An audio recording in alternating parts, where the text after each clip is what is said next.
There were two orbital rings around that planet, and both of them had already started falling. Problem was, there were still a few million people living on each one, and the only folks who ended up fixing it were the ones everybody else had already retired.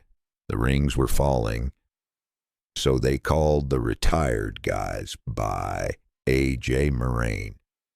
Now I'm going to tell you something, and you can take it however you like. But I was there when those rings started falling, and I ain't never seen a group of highly educated people get so confused so fast in my life. We called that system dry rock, which tells you just about everything you need to know about it. Big old dead planet sitting in the middle, no air, no water, no life worth mentioning, just rock and dust and gravity doing its job.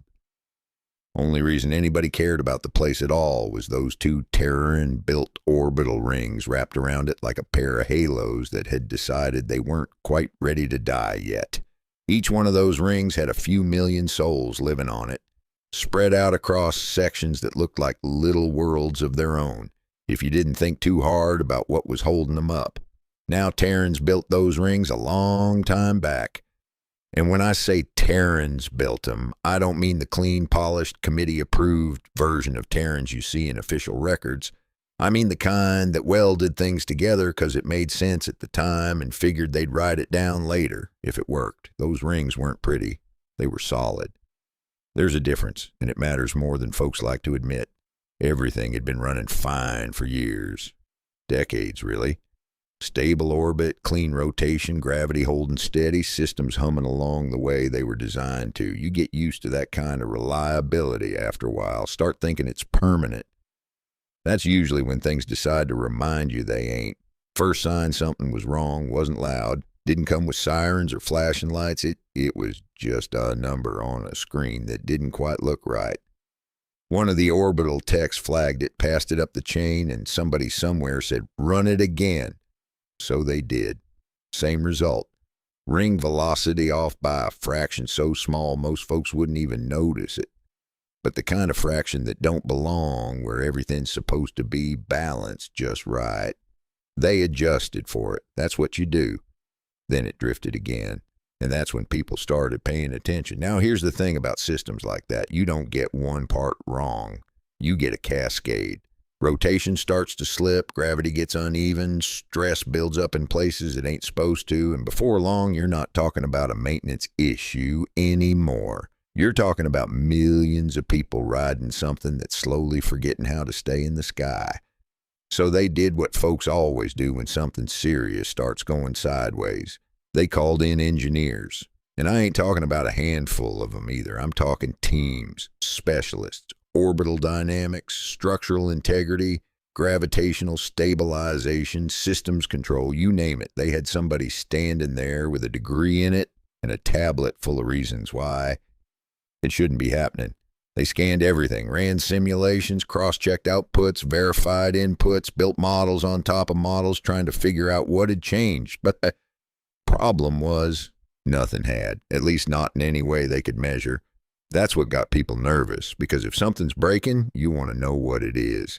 You want to point at it, name it, isolate it, fix it. But when everything says it's working the way it's supposed to, and the whole system is still drifting anyway, well, that's when folks will start realizing they might not be as in control as they thought they were. Now, by the second day, it wasn't a fraction anymore. It was a trend. Small, steady, and going in the wrong direction. The rings weren't holding their position quite right, and the correction systems were starting to work harder to compensate. You could feel it if you were paying attention. Gravity just a hair off in certain sections. Rotation not quite as smooth as it ought to be. Nothing dramatic, not yet. But enough that the people who understood what they were looking at stopped sleeping. Evacuation got brought up, and then shut down just as fast. You don't move a few million people off two rings in a hurry. Not without chaos, not without losses, and not without making the situation worse if you guess wrong about how much time you got. So they made the call to fix it in place, stabilize first, then figure out what went wrong after. Seemed reasonable. Didn't work. By day 3, the correction systems were starting to fight each other. One section compensating a little too much, another trying to balance it out, and the whole thing building a kind of tension you couldn't see unless you knew where to look. The engineers got louder, more models, more data, more people talking at once, all of them convinced they were close to an answer. They weren't. And I know that because I was standing there watching it happen, leaning up against a console I didn't technically have permission to be leaning on, listening to a bunch of real smart folks explaining to each other why the system wasn't doing what it was clearly already doing. Now, I wasn't part of the response team, not officially. I'd been retired a few years by then, living on the outer section of Ring 2, keeping myself busy with small fixes and minding my own business like I'd been told to. I'd spent most of my life working on systems a whole lot uglier than those rings, though, and once you've done that long enough, you start seeing things a little different than folks who learned it clean. And what I was seeing didn't make sense. Not the kind of sense they were looking for anyway. So I watched, listened, let them run their tests, argue their theories, chase their numbers. And all the while, that ring kept drifting just a little more each hour. Like it had made up its mind about where it was going, and nobody had bothered to tell it otherwise. Now, eventually, you reach a point where watching stops being helpful. And I reckon that's about the time I decide to stand up straight, walk over, and see what would happen if somebody tried something a little less approved. Now, I'll go ahead and say this up front so nobody gets confused later. I did not have permission to be anywhere near that control bank. There were signs, there were access levels, there were at least 3 different folks wearing badges that said I shouldn't even be in the same room as what they were working on, and all of that was correct. By every official standard you could point at, I had no business walking over there. Problem was, they weren't fixing it. Now I stood there a while longer, listening to them go back and forth. Real smart people, all of them, talking about feedback loops, compensation curves, rotational drift, all kinds of things that sounded real impressive and didn't change a damn thing about what that ring was actually doing. These kids were trying hard, they really were. But if the solution isn't in a book, well, they're just dumber than a sack of hammers. Every solution they tried made sense on paper. Every adjustment followed procedure. And every single one of them kept that system just stable enough to keep drifting anyway. That's the kind of problem that don't care how right you are. So after a bit, I pushed myself off that console, took a few steps forward, and slipped into a space nobody thought to block off proper.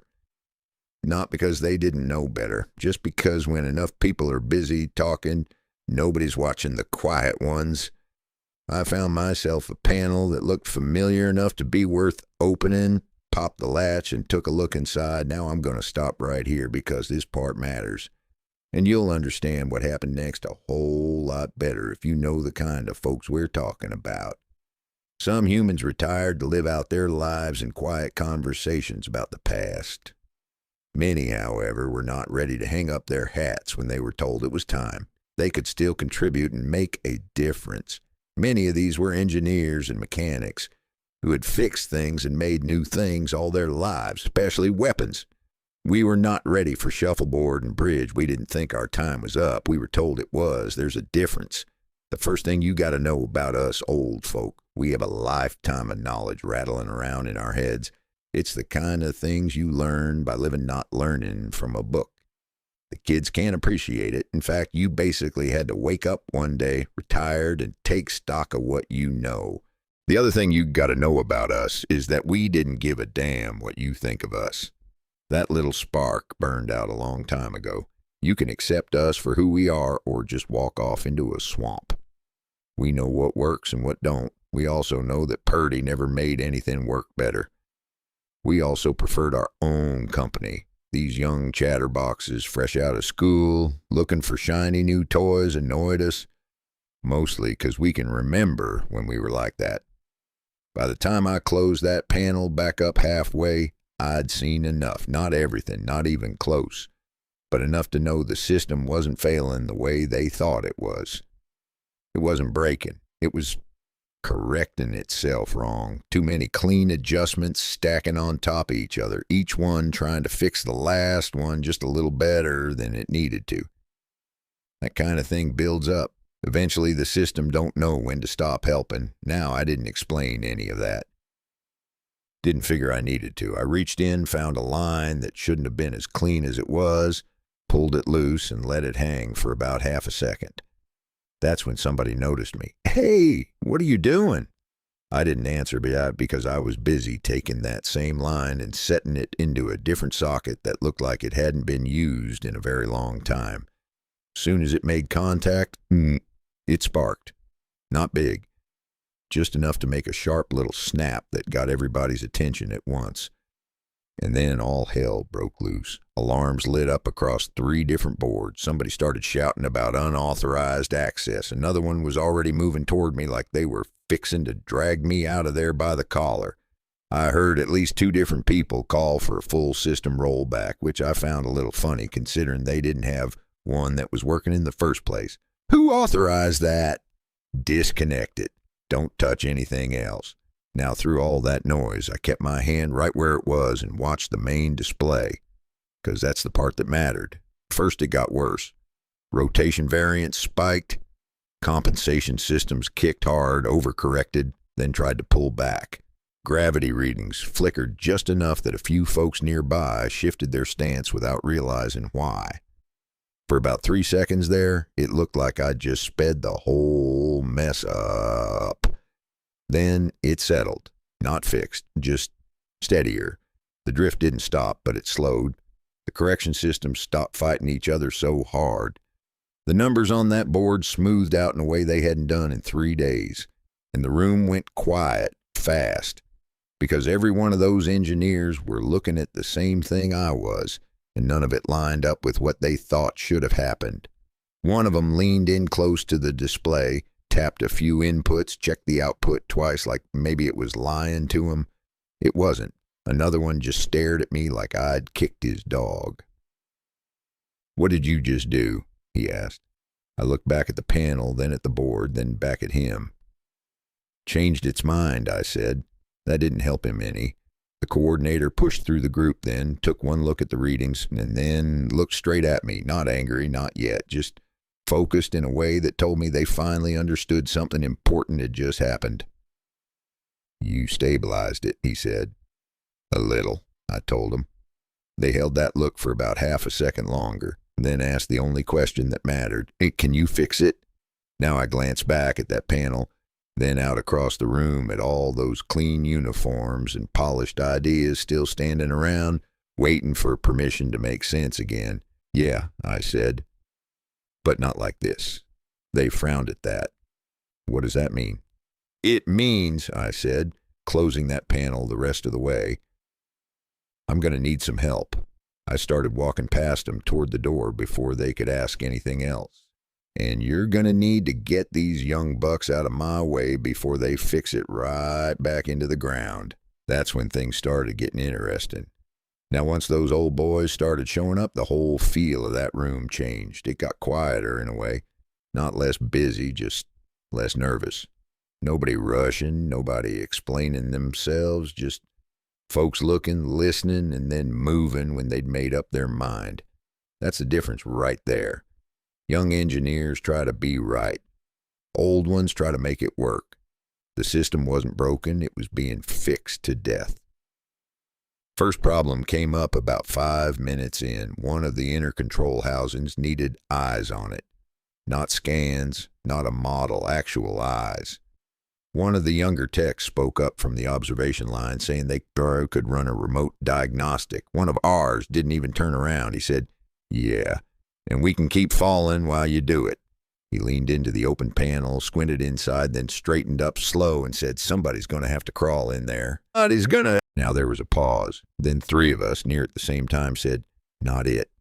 One old fella rubbed his knee like it owed him money and said, "Son, last time I crawled into something that tight, I needed 2 people and a promise to get back out." Another one nodded and said he liked breathing too much to volunteer. Then a slightly younger voice from the back said, "All right, I'll go." He stepped forward, pulled off his jacket, handed a bottle to the guy next to him, and said, "Hold my beer, and don't drink any." The other guy twisted the cap open before he even finished saying it. The man disappeared into that panel, muttering about design flaws and poor life decisions. About 2 minutes later, there was a loud clang and a sharp yelp. Whole room froze. Somebody asked what happened. From inside the console came a strained voice saying, "Nothing. Just my bad toe bent the wrong way." One of the old guys nodded like that was completely acceptable and said, "All right, you're fine then." Voice from inside said, "No, I'm not." I said, "Keep looking." While he was wedged in there reconsidering his offer, we patched in the other ring because folks forget there were two of them and we were both drifting just differently enough to make things interesting. The comm line came alive with a crackle and somebody on the other side asked if we were seeing what they were seeing. I told them that depended on whether they were looking at a system trying real hard to fix itself to death. There was a pause, then a voice said, "Yeah, that sounds about right." So I asked them if they had something that looked like a beer keg near their rotational buffer. Guy said, "Yeah." Told him to check around the back, see if there was a burnt red wire. Took him a second, then he said he found it. I told him we were going to have to bypass that. Now, when I say bypass, I mean bypass. Apparently, that detail didn't travel well across the line because before I could finish explaining, he said, "All right, done." And right about then, the whole other ring gave a slow, uncomfortable shudder, just enough that you felt it in your teeth. Rotation dipped, gravity wobbled, and somebody's wrench lifted just a little before settling back down. I closed my eyes for a second and said, "Told you we'd have to bypass it, not cut it." There was a long pause on the other end. Then a voice said, "Well, now I know." He completed the bypass while the ring wobbled. When he finished, everything straightened out. Next fix came from a gut who hadn't said a word since he walked in, just stood there watching the numbers like he was listening for something. Then he reached over and flipped a manual override with a big red warning label on it. One of the younger engineers shouted that he couldn't just disable that. Old man didn't even look at him. Said, "Son, if it was working, I wouldn't be touching it," and flipped it anyway. Lights flickered. Gravity dropped for about 2 seconds, this time enough that a couple folks actually lifted off the floor. Then it slammed back in harder, smoother, cleaner. Numbers on the board settled down like they'd finally been allowed to behave. Over the comm, the other ring chimed in, asking what we'd just done. I told them we changed something they didn't need anymore. They said, "Do it again." I told them we already did. Now, from the outside, I imagine it looked like a disaster. People crawling into machines they didn't fit in, wires getting rerouted without permission, systems getting shut off that had never been shut off before. And every now and then, yeah, we made it worse, but only for a second. Because every bad move told us something the system wasn't willing to say out loud. And little by little, piece by piece, we started dragging those rings back from a direction they had already committed to. I caught the coordinator watching us again, same as before, only now they didn't look concerned. They looked confused, asked if there was a plan. I looked around at the open panels, the half-finished fixes. The man still stuck halfway inside a console, complaining about his toe, and told them, "Yeah." They asked what it was. I shrugged and said, "Stop it from falling." They stared at me for a long second, then nodded once like they'd decided not to ask any more questions. Then everything started going to hell. That's about when we almost killed everybody. Up to that point, everything we'd done had been nudging the system. Small corrections, pulling out things that were overhelping, letting the ring settle back into something closer to what it was built to do in the first place. Ugly work, but controlled. Then somebody got ambitious, not reckless, just confident. And confidence is a dangerous thing when you're standing inside a machine that big.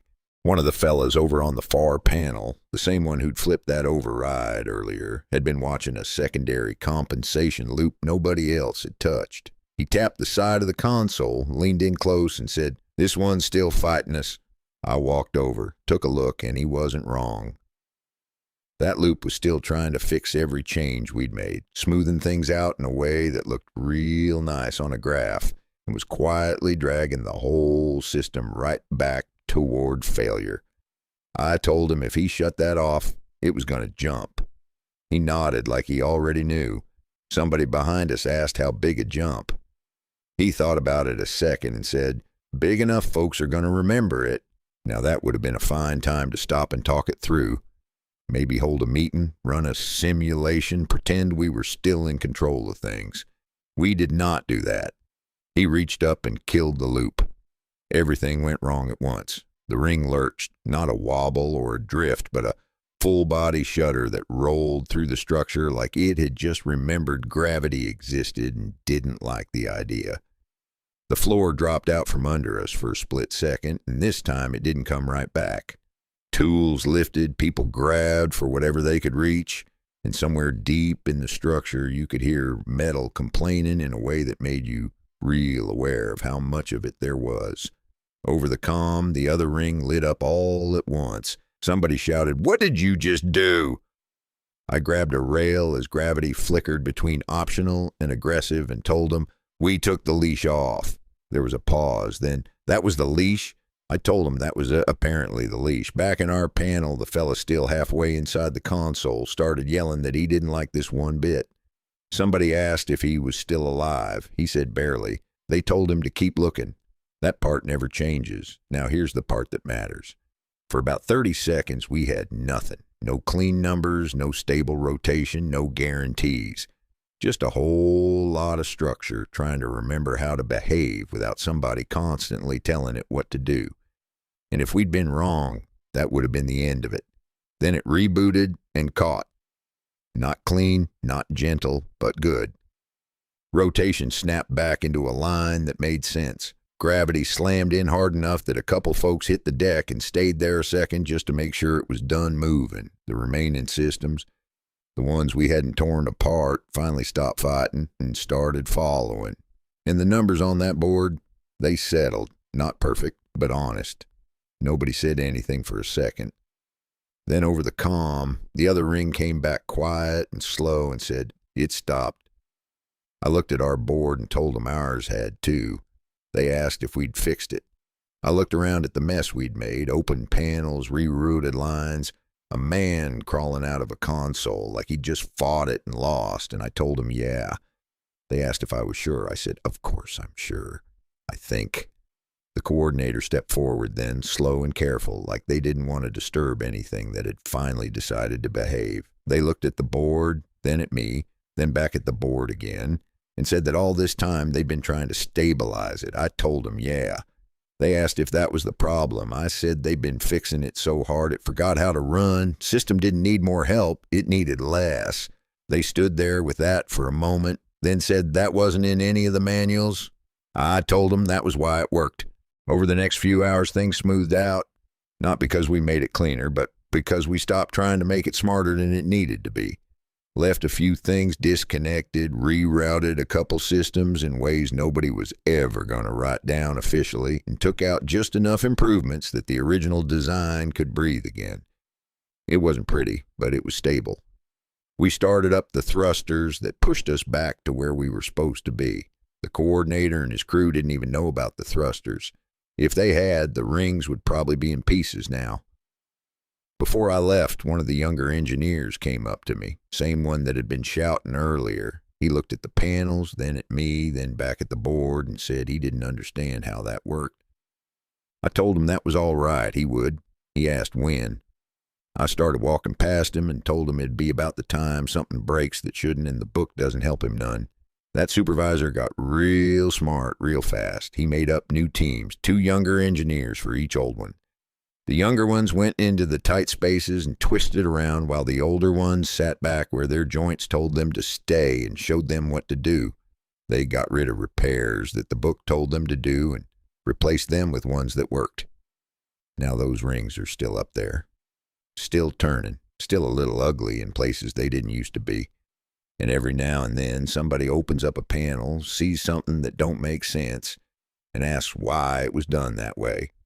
and somebody else tells them not to touch it, they ask why not, and the answer is always the same, because it works. You can have perfect, or you can stay in orbit. The old Terrans already made that choice. That's the story. Now, if you like getting these a little early, memberships are open. Appreciate you either way. If you want more like this, there's more on this channel. And if you feel like sticking around, hit subscribe. My Patreon site is SciFi Signal A J Maraine. Ebooks by A J Maraine are also out there. All right. I'll see you on the next one.